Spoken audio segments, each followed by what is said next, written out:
தங்களோட 25 வயசுல வாழ்க்கையில பல சாதனைகளை புரியணும்னு நம்பிக்கையோடு வாழ்க்கைய லீட் பண்ணக்கூடிய ஒரு 100 தனி மனுஷங்களை கற்பனை பண்ணிக்கங்க. அந்த 100 பேருமே அவங்க நினைச்ச மாதிரி வெற்றி பெறுவாங்கன்னு உங்களால சொல்ல முடியுமா? அவங்களுடைய 65வது வயசுல அந்த 100 பேர்ல வெறும் 5 பேர் மட்டும்தான் வெற்றியாளர்களா வருவாங்க. ஏன் மீதி இருக்க எத்தனை பேரும் தோல்வி அடைகிறாங்க? 25 வயசுல வெற்றி அடையணும்னு அவங்க கூட இந்த தீப்பொறி என்னாச்சு? அவங்களுடைய கனவுகள், எதிர்பார்ப்புகள், திட்டங்கள் இதெல்லாம் என்னாச்சு? ஏன் அவங்களுடைய நம்பிக்கைக்கும் அவங்க அடைந்த முடிவுகளுக்கும் இவ்வளவு பெரிய வித்தியாசம்? இதுக்கெல்லாம் காரணம் வாழ்க்கையுடைய முக்கியமான ஒரு மந்திர வார்த்தை, ஒரு வினோதமான ரகசியம். நோபல் பரிசு பெற்ற புகழ்பெற்ற தத்துவ அறிஞர் டாக்டர் ஆல்பர்ட் ஸ்வைசர் கிட்ட ஒரு பத்திரிகையாளர் கேட்டார், டாக்டர் இப்ப இருக்க மனுஷங்கிட்ட நீங்க எதை குறையா பாக்குறீங்க அப்படின்னு கேட்டார். அதுக்கு அவரு கொஞ்ச நேரம் அமைதியா இருந்துட்டு மனிதர்கள் சிந்திப்பதில்லை அப்படின்னு பதில் சொன்னார். இதை பத்தி தான் நான் உங்ககிட்ட பேச போறேன். நம்ம வாழக்கூடிய இந்த காலம் இருக்கு இல்லையா, இது ஒரு பொற்காலம். ஆமாங்க, உலகத்துல பல விதமான முன்னேற்றங்களோடு, மேம்பாடுகளோடு, அறிவியல் அதிசயங்களோடு, பல விதமான வாய்ப்புகளோடு நம்ம இந்த வாழ்க்கைய வாழ்ந்துட்டு இருக்கோம். ஆனா இந்த முன்னேற்றம் அடைந்த இந்த பொற்காலத்துல கூட தங்க வாழ்க்கையில சாதிக்கணும்னு 25 வயசு ஆரம்பிக்கிற ஒரு 100 பேர் எடுத்துக்கிட்டீங்கன்னா, அது ஆண்களா இருக்கலாம், பெண்களா இருக்கலாம். அவங்களுடைய 65வது வயசுல அவங்க நம்பிக்கை பிரகாரம் வெற்றி அடைஞ்சிருப்பாங்க. அவங்களால சொல்ல முடியுமா? அந்த 100 பேருமே தங்க வாழ்க்கையில வெற்றி அடையணும், சாதிக்கணும்னு தான் தங்க வாழ்க்கையை லீட் பண்ணுவாங்க.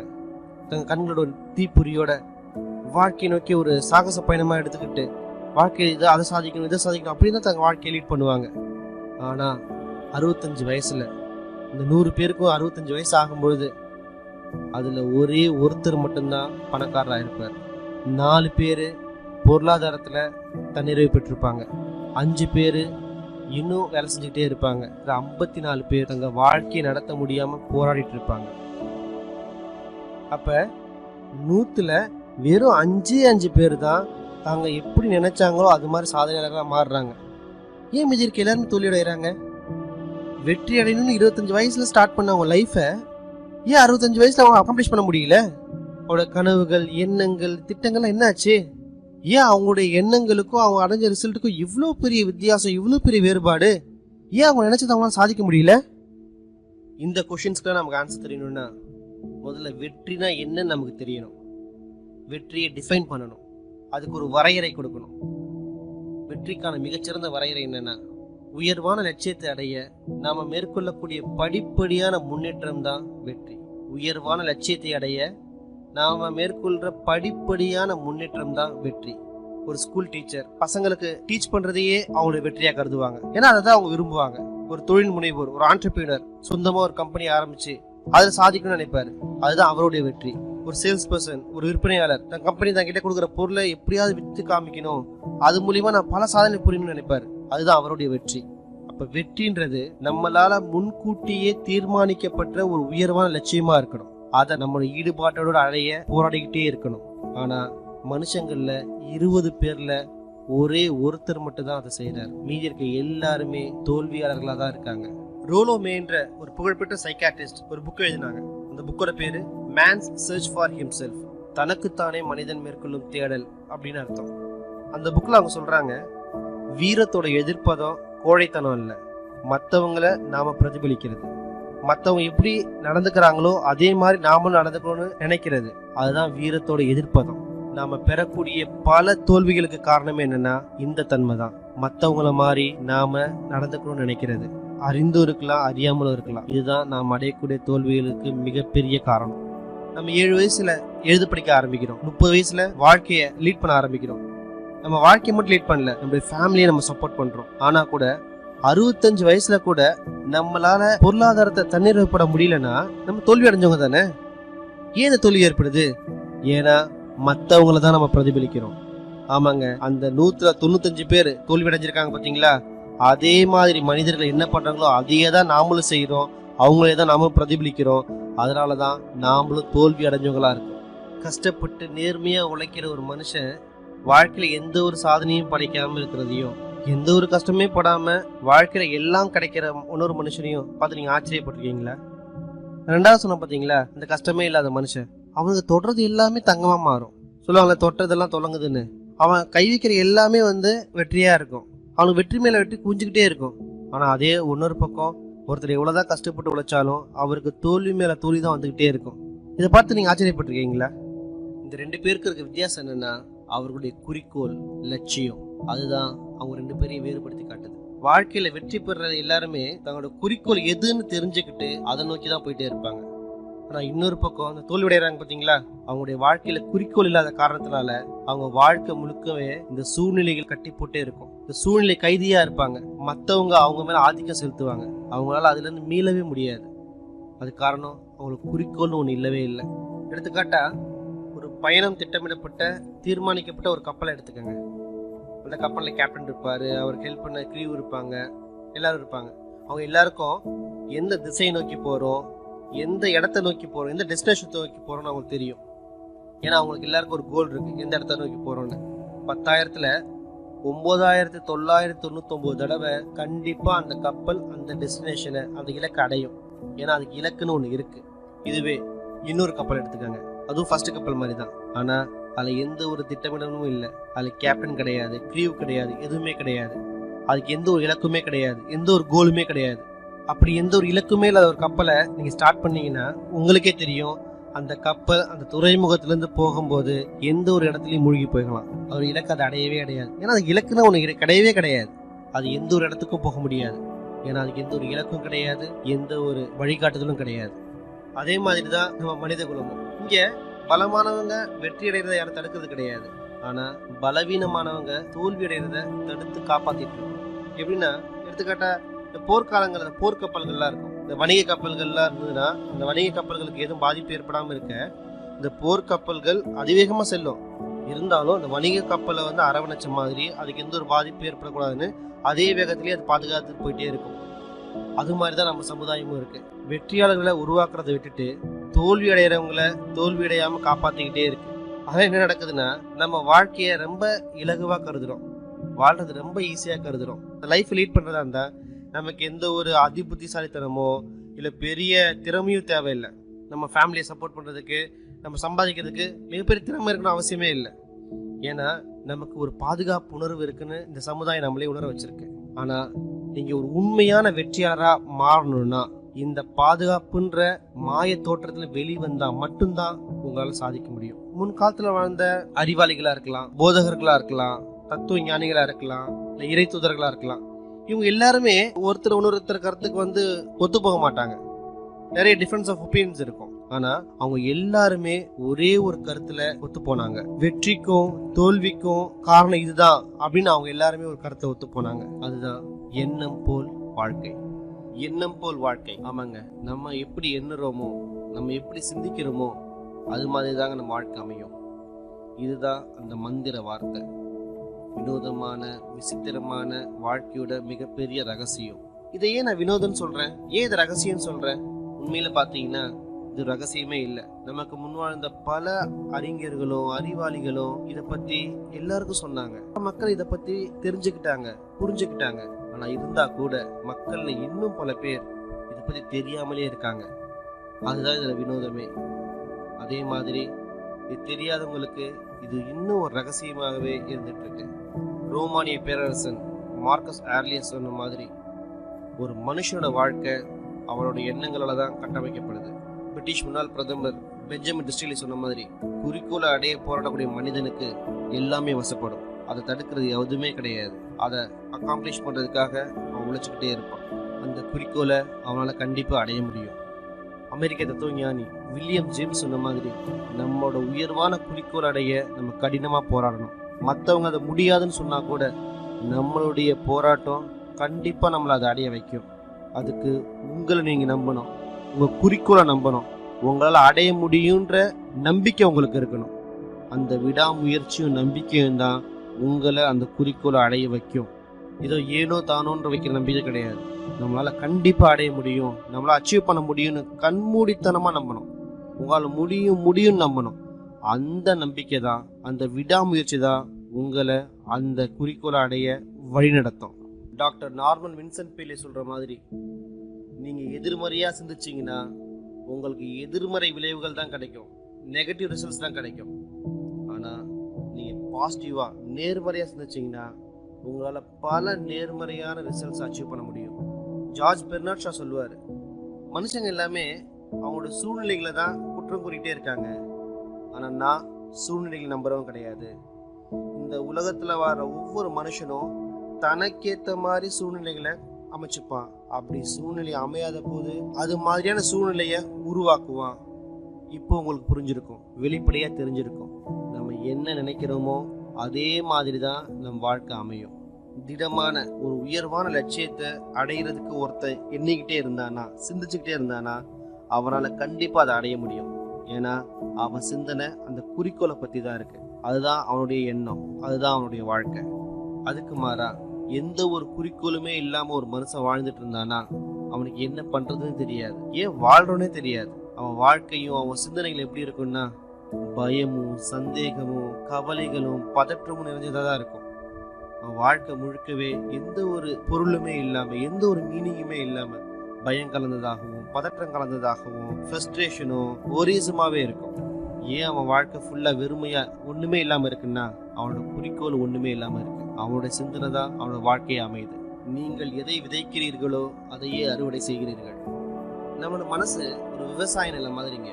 ஒரு விவசாய நிலத்துல அந்த விவசாயி தான் விருப்பப்படி எதை வேணா பயிரிடலாம். அந்த நிலத்துக்கு இதுதான் பயிரிடணும் அதெல்லாம் பயிரிடணும் அந்த நிலம் சொல்லாது. அந்த விவசாயி தான் அதை சூஸ் பண்ணணும். அப்ப என்ன பயிரிட போறாரு அந்த நிலத்துல முடிவெடுக்கக்கூடியது அந்த விவசாயி தான். அதே மாதிரிதான் நம்ம மனசும். நம்ம மனசுல எதை விதைக்க போறோம், என்ன மாதிரியான எண்ணங்களை விதைக்க போறோம்னு நாம தான் முடிவு செய்யணும்.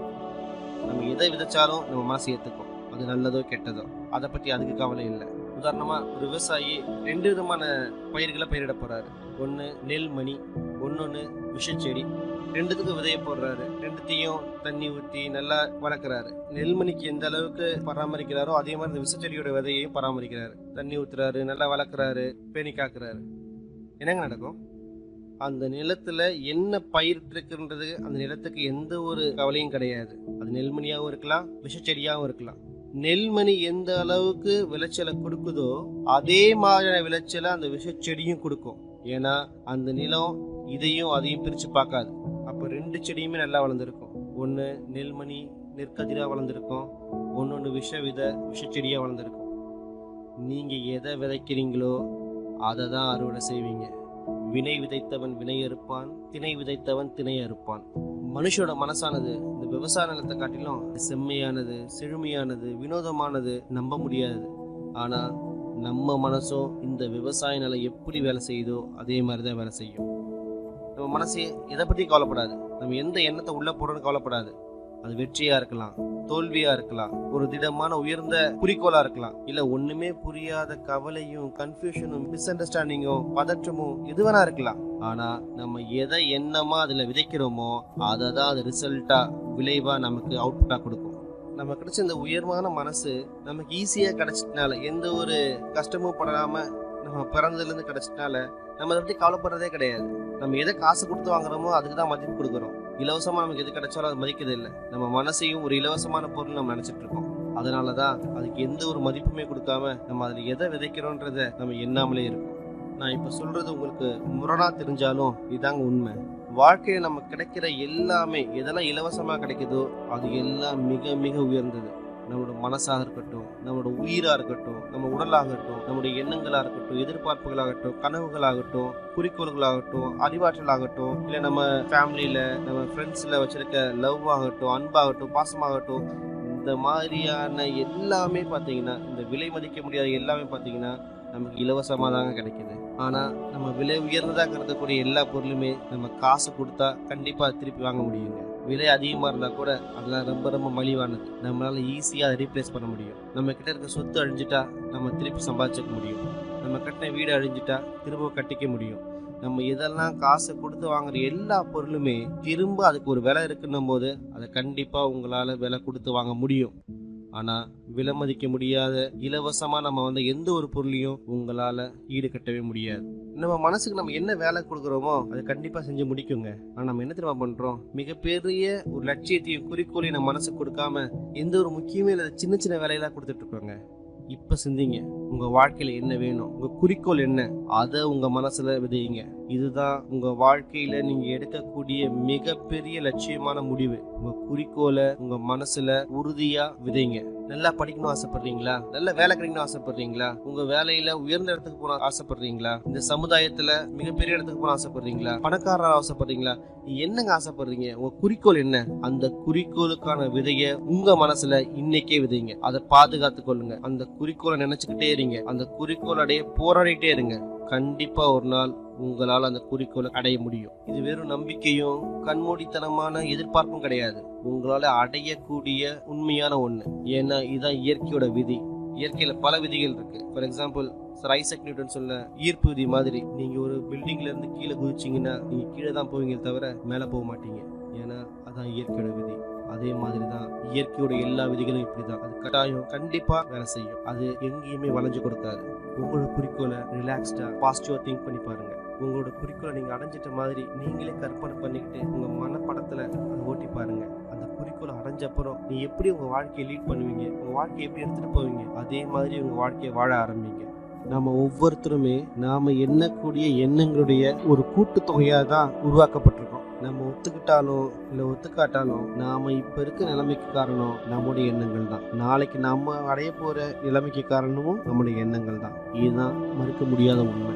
நாளைய உங்களுடைய எதிர்காலத்தை ஒரு வசந்த காலமா உங்களுக்கு பிடிச்ச மாதிரி நீங்க நினைச்ச மாதிரி வாழணும்னா அதுக்கு உங்களுடைய எண்ணங்களை நெறிமுறைப்படுத்தணும். உங்க குறிக்கோளை திட்டமிட்டு உங்க குறிக்கோள் அடைய நீங்க போராடணும். ஏன்னா உங்களுடைய எண்ணங்களும் உங்க மனமும் தான் உங்க வாழ்க்கைய வழிநடத்தி கூட்டிட்டு போகுது. நீங்க இந்த எர்த் மூவிங் மிஷின்ஸை பார்த்துருப்பீங்க. இந்த பொக்லைன் ஜேசிபின்னு சொல்லுவோம் இல்லையா, அது மாதிரி எர்த் மூவிங் மிஷின்ஸ் அதை பார்க்கறதுக்கே ரொம்ப பெருசா ஒரு விசித்திரமா வினோதமா ஒரு பெரிய உருவத்துல இருக்கும். ஆனா அவ்வளோ பெரிய மிஷினை இயக்குறது ஒரு சின்ன மனுஷன் தான். அந்த மனுஷன் கையில இருக்கிற கண்ட்ரோலை வச்சுதான் அந்த முழு மிஷினுமே, அந்த எர்த் மூவிங் மிஷினுமே செயல்படும். அவன் என்ன கண்ட்ரோல் கொடுக்குறானோ அதுக்கேற்ற மாதிரி அது செயல்படும். மனிதனோட மனசும் அந்த மிஷின் மாதிரி தாங்க. நம்ம மனசானது பல மடங்கு ஆற்றல் நிறைந்த ஒரு சோர்ஸ். அந்த சோர்ஸை கையாளுற கண்ட்ரோல் பண்ணக்கூடிய இடத்துல தான் நீங்க இருக்கீங்க. எப்படி ஒரு எர்த் மூவிங் மிஷினை ஒரு மனுஷன் கண்ட்ரோல் பண்றானோ அதே மாதிரி உங்கள்கிட்ட இருக்க ஆற்றல் நீங்க கண்ட்ரோல் பண்ணணும். ஒரு எர்த் மூவிங் மிஷின் நீங்க கண்ட்ரோல் பண்ண மாட்டீங்கன்னா அது தன்னுடைய பாட்டுக்கு போய் பல விதமான சேதாரங்களை விளைவிக்கும். அதே மாதிரி தான் உங்க மனசும். அதை நீங்க கண்ட்ரோல் பண்ணலன்னா அதனால ஏற்படக்கூடிய எல்லா விளைவுகளுக்கும் நீங்க தான் பொறுப்பு. ஏன்னா நீங்க தான் அந்த டிரைவர் சீட்ல இருக்கீங்க. அதுவே உங்க மனசை நீங்க கண்ட்ரோல் பண்ணீங்கன்னா உங்களுடைய முழு ஆற்றலையும் ஒரு குறிப்பிட்ட மதிப்பு வாய்ந்த குறிக்கோளுக்காக உங்களால செலவழிக்க முடிஞ்சு உங்களால அந்த உயர்ந்த லட்சியத்தை அடைய முடியும். அதை முடிவு பண்ண வேண்டியது நீங்க தான்.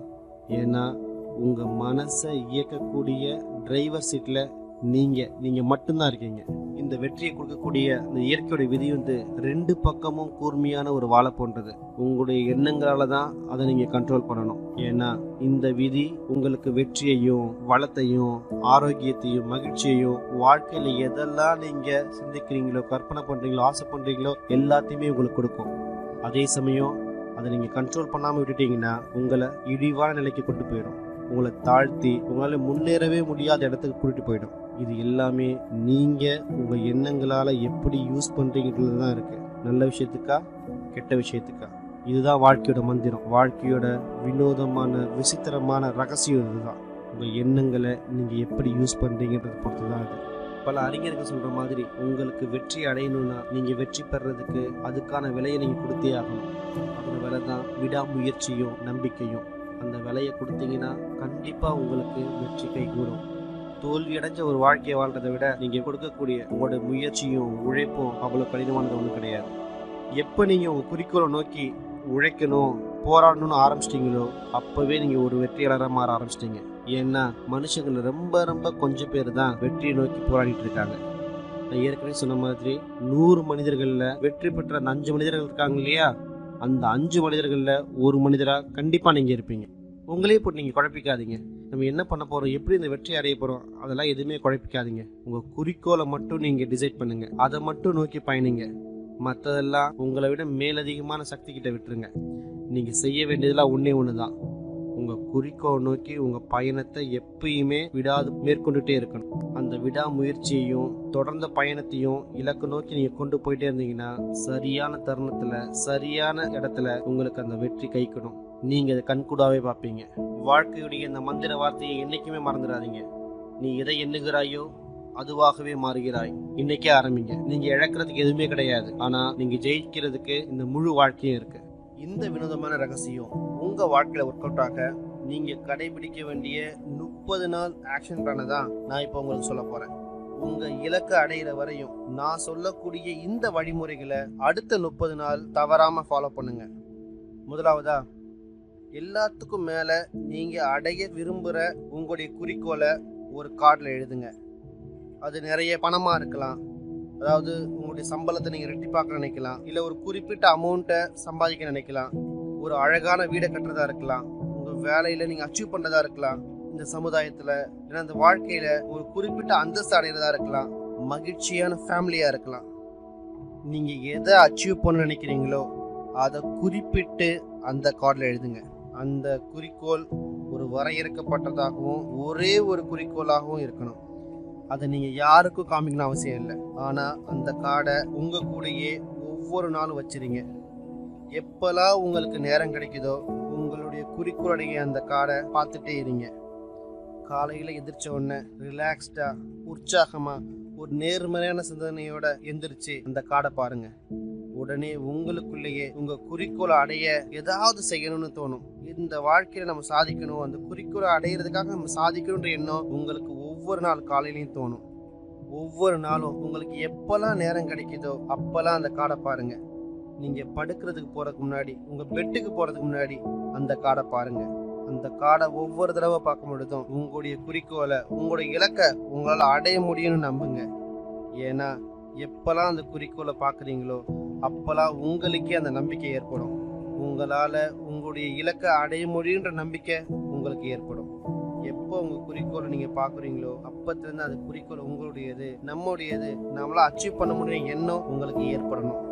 ஏன்னா எப்போ உங்கள் குறிக்கோள் அந்த கார்டில் எழுத ஆரம்பிச்சிங்களோ அப்பத்துலேருந்தே அந்த குறிக்கோள் உங்களுடையது, உங்களால் கண்டிப்பாக அடையக்கூடிய ஒன்று அது. ரெண்டாவது, பயப்படுறது நிறுத்துங்க. ஏன்னா எப்பெல்லாம் நீங்கள் பயப்படுறீங்களோ, எப்பெல்லாம் உங்கள் மனசில் இந்த நெகட்டிவ் தாட்ஸ் வருதோ அப்பெல்லாம் பாசிட்டிவாக திங்க் பண்ணி உங்கள் உயர்ந்த குறிக்கோளை மட்டும் மனசில் நினச்சி அந்த நெகட்டிவ் தாட்ஸையும் பயத்தையும் ஓட விரட்டுங்க. இந்த பயிற்சி போது பல சமயங்களில் நம்ம இதை விட்டு போயிடலாம், நமக்கு இதெல்லாம் சாத்தியமாகாதுன்னு உங்கள் மனசில் என்ன தோணும். ஏன்னா மனுஷங்களுக்கு நேர்மறையாக சிந்திக்கிறத விட எதிர்மறையாக சிந்திக்கிறது ரொம்ப இலகுவானது. அதனால தான் 100 பேரில் 5 பேர் மட்டும் வெற்றியாளராக இருக்காங்க. நீங்களும் அந்த 5 பேரில் ஒரு வெற்றியாளராக இருக்கணும்னா உங்கள் பயத்தையும் எதிர்மறையானதையும் தூக்கி எறிங்க. டொரோத்தியா பிராண்டே சொல்கிற மாதிரி உங்களால் தோல்வி அடையவே முடியாத அளவுக்கு உங்கள் வெற்றியை நோக்கி செயல்படுங்க. உங்கள் குறிக்கோள் எது வேணா இருக்கலாம். ஒவ்வொரு நாளும் உங்கள் இலக்கையும் குறிக்கோள் நீங்கள் பார்த்துக்கிட்டும் அதுக்கேற்ற மாதிரி நீங்கள் ஒர்க் பண்ணிகிட்டே இருக்கும் பொழுது நிச்சயமாக கூடிய சீக்கிரத்தில் நீங்களே உங்கள் வாழ்க்கையை பார்த்து ஆச்சரியப்படுவீங்க. மூணாவது, நீங்கள் அடையக்கூடிய வெற்றின்றது உங்களுடைய உழைப்புடைய தரத்தையும் அளவையும் பொறுத்து தான் மதிப்பீடு செய்யப்படும். மனுஷங்க பல பேர் சொல்லுவாங்க, உங்கள் ஆசை என்னங்கன்னு கேட்டால் நான் பணம் பண்ணணும்னு சொல்லுவாங்க. இந்த பணம் அச்சடிக்கிறாங்க இல்லையா, அங்கே வேலை பார்க்குறவங்களால தான் பணம் பண்ண முடியும். ஆனால் மீதி எல்லாராலையும் பணத்தை சம்பாதிக்க தான் முடியும். இது தெரியாத நம்ம மக்கள் தான் நம்ம எதுக்காக வாழ்ந்துட்டு இருக்கோன்னே தெரியாம வாழ்க்கையில தோல்விகள் மேல தோல்வி அடைஞ்சு எல்லாமே இலவசமா கிடைக்கும்னு நினைக்கிறாங்க. வெற்றின்றது பணம் பண்றது கிடையாதுங்க. நீங்க அடையக்கூடிய வெற்றியோட வெளிப்பாடு என்னவா இருக்கணும்னா நீங்க சம்பாதிக்கக்கூடிய பணமா இருக்கும். ஏன்னா நாம அடையக்கூடிய வெற்றின்றது நாம போடக்கூடிய உழைப்புக்கு டைரக்ட்லி ப்ரொபோர்ஷனலா இருக்கும், நேர் விகிதத்துல இருக்கும். ஆனா நம்ம மக்கள் எல்லாருமே இந்த விதியை பின்னோக்கி தான் பின்பற்றிட்டு இருக்காங்க. இது எப்படி இருக்குன்னா, உதாரணமா ஒரு மனுஷன் ஒரு அடுப்பு முன்னாடி நின்றுட்டு எனக்கு வெப்பத்தை கொடு, அப்பதான் நான் உனக்கு நான் விறக தருவேன் அப்படின்னு சொல்ற மாதிரி இருக்கு. நம்மள பல ஆண்களும் பெண்களும் இதே மாதிரி மனநிலையோட தான் இருக்கும். நம்ம மட்டும் இல்லைங்க, உலகத்தில் இருக்க பல லட்சக்கணக்கான பேர் இது மாதிரி பின்னோக்கிய சிந்தனையில தான் சிந்திச்சுட்டு இருக்கோம். ஏன்னா உண்மை என்னன்னா, உங்களுக்கு வெப்பம் கிடைக்கணும்னா அதுக்கான மண்ணெண்ணெய அந்த அடுப்புல நீங்க ஊற்றி இருக்கணும். அப்பதான் உங்களுக்கு அந்த வெப்பம் கிடைக்கும். அது மாதிரி தான் உங்களுக்கு வெற்றி அடையணும்னா, உங்க குறிக்கோளை அடையணும்னா, உங்க இலக்கை அடையணும்னா அதுக்கான உழைப்பை நீங்க போடணும். பணத்தை பத்தி மட்டுமே நினைச்சிட்டு இருக்காதீங்க. உங்க வெற்றியை நோக்கிய உழைப்பு, அதுக்கான கட்டமைப்பு, அதுக்கான வேலை, அதுக்கான கனவு, இது எல்லாத்தையும் சேர்த்து ஒரு புதிய பாதையை உருவாக்குங்க. அப்படி நீங்க செஞ்சீங்கன்னா அந்த பாதை உங்களுக்கு அளவு கடந்த செழிப்பையும் வளத்தையும் உங்க வாழ்க்கையில கொண்டு வரும். நான் சொன்ன இந்த ஆக்ஷன் பிளானை உங்களோட குறிக்கோள் என்னன்னு தெரியாம ஆரம்பிக்காதீங்க. இதுல நிலையா இல்லாம ஆரம்பிக்காதீங்க. அதை ஆரம்பிச்சு அந்த 30 நாளுக்குள்ள நீங்க உங்களால ஃபாலோ பண்ண முடியாம தோல்வி அடைஞ்சிட்டீங்கன்னா திரும்பவும் அடுத்த 30 நாள் இந்த ஆக்ஷன் பிளானை பயிற்சி பண்ணுங்க. ஏன்னா இந்த 30 நாள்ல உங்களுக்கு மனசுல எதிர்மறை எண்ணங்கள் வரும். அந்த எதிர்மறை எண்ணங்களால நீங்க ஃபெயில் ஆனாலும் திரும்பவும் 30 நாள் இதை ஃபாலோ பண்ணுங்க. இதை நீங்க ஃபாலோ பண்ண உங்களுக்குள்ளேயே அது ஒரு ஹேபிட்டா, ஒரு பழக்கமா உள்ளுக்குள்ள வந்து உங்களையே அறியாம உங்களால அந்த வெற்றியை அடைய முடியும், நம்மளால எல்லாத்தையும் சாதிக்க முடியும்ன்ற எண்ணத்தை உங்களுக்குள்ளேயே அது விதைக்கும். எல்லாத்துக்கும் மேல கவலைப்படாதீங்க. கவலை உங்களுக்கு பயத்தை உருவாக்கும். அந்த பயம் உங்களை கொஞ்சம் கொஞ்சமா சிதறடிக்கும். உங்களுக்கு எப்ப கவலை ஏற்படும்னா, நம்ம இப்படி இதை அச்சீவ் பண்ண போகிறோம் அப்படின்ற எண்ணம் உங்களுக்கு வரும்பொழுதே உங்களுக்கு அந்த கவலை ஏற்படும். நீங்கள் செய்ய வேண்டியதெல்லாம் ஒன்று தாங்க. உங்கள் குறிக்கோளை கட்டியமாக பற்றி பிடிச்சிக்கங்க. மற்றதெல்லாம் ஆட்டோமேட்டிக்காக தானாக நடக்கும். இந்த 30 நாள் பயிற்சியை எடுத்துக்கோங்க. அது செய்யுங்க, திரும்ப செய்யுங்க, திரும்ப திரும்ப செய்யுங்க.